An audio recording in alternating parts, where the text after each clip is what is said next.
Cristiano Ronaldo never just wanted to be great. He needed it. While other players rested, he trained. While teammates celebrated in the dressing room, he was already thinking about the next game. Somewhere along the way, football stopped being the dream. It became the only thing keeping him together. But nobody really explains why. What turned a kid from a tiny island into someone who could never, ever switch it off? He grew up in Santo Antonio on the island of Madeira, small neighborhood on a hillside, a long way from anywhere that mattered in European football. His family lived in a house so small his siblings shared a bed. His father, Dennis, worked as a kit man at a local club. He drank, quietly at first, then not so quietly. The kind of problem that grows slowly and then all at once.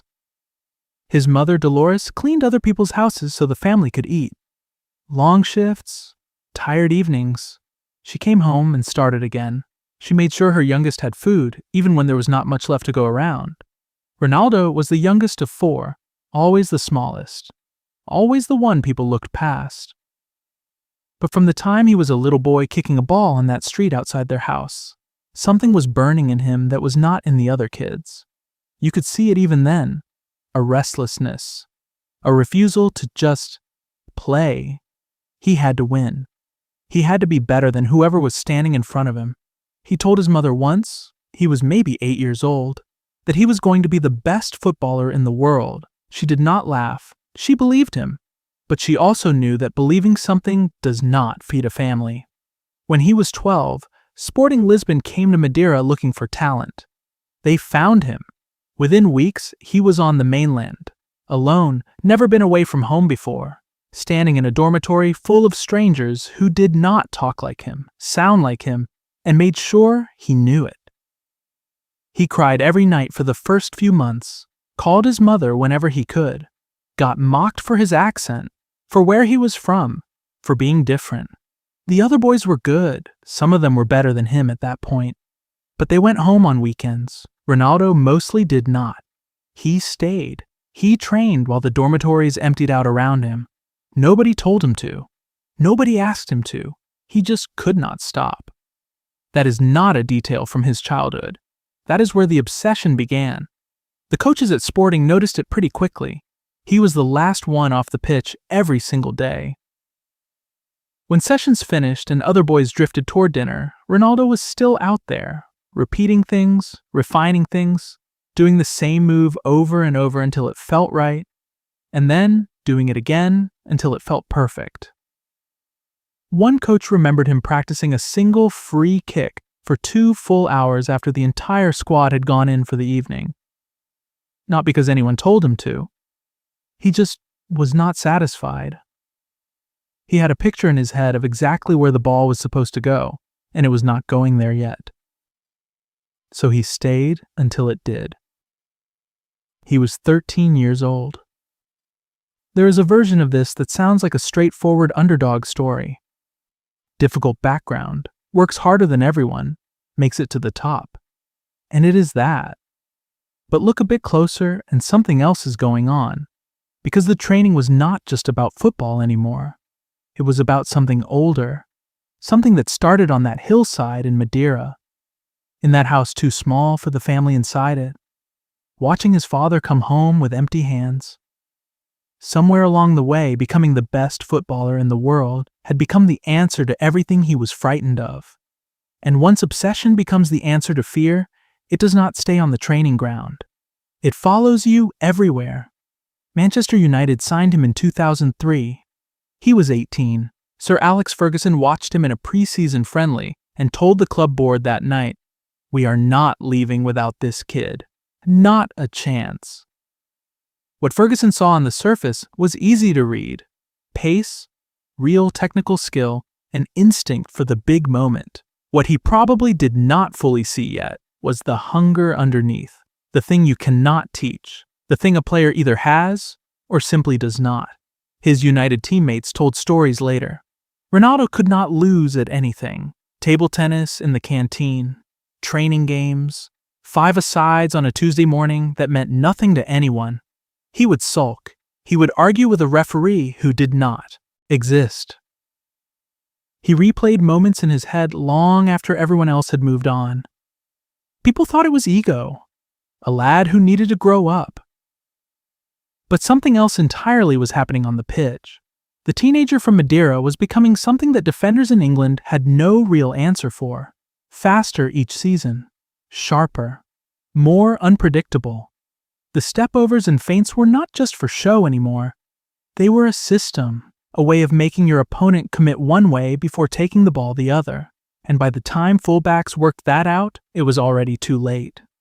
At Old Trafford on match days, you could feel the crowd shift when he got the ball in space.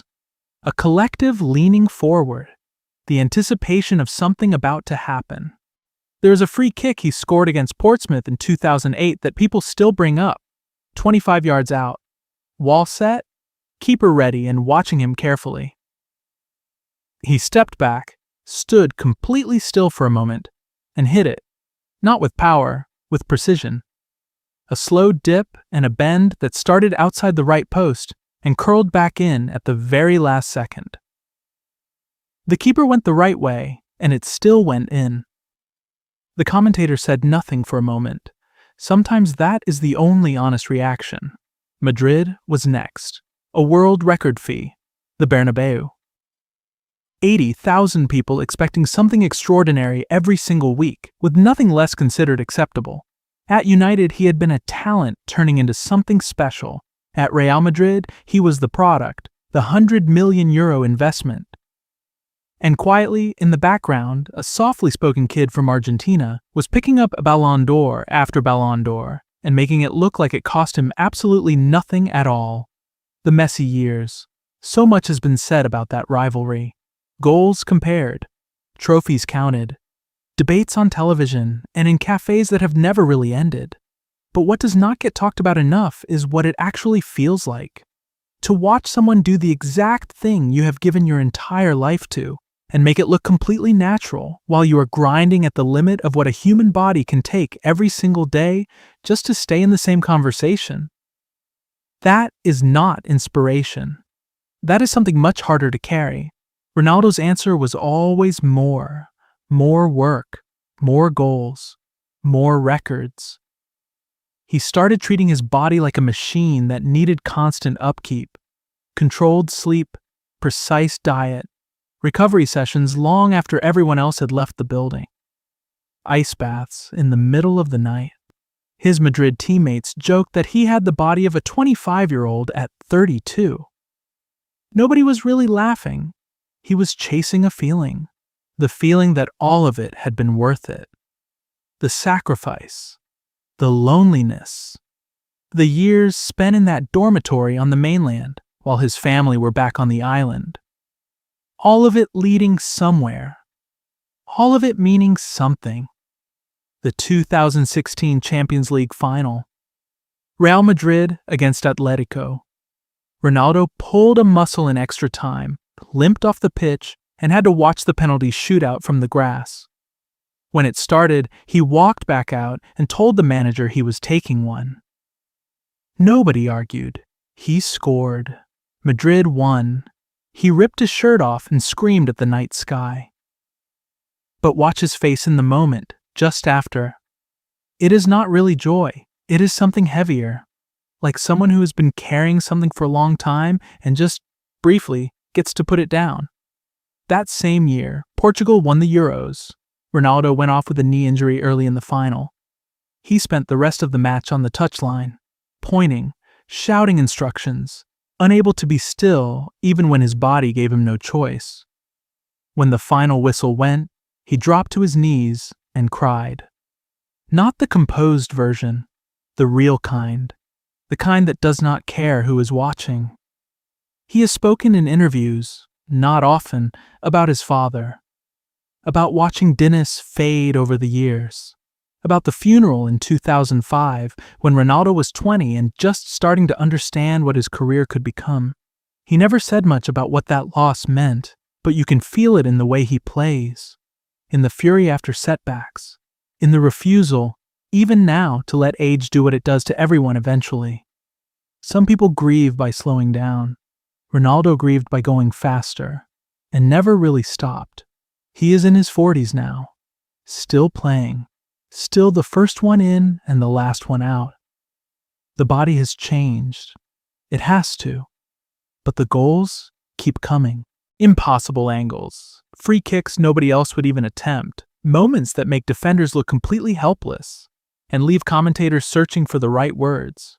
People ask if it is vanity now, if he simply cannot face being ordinary, if the obsession has gone on longer than it was ever supposed to.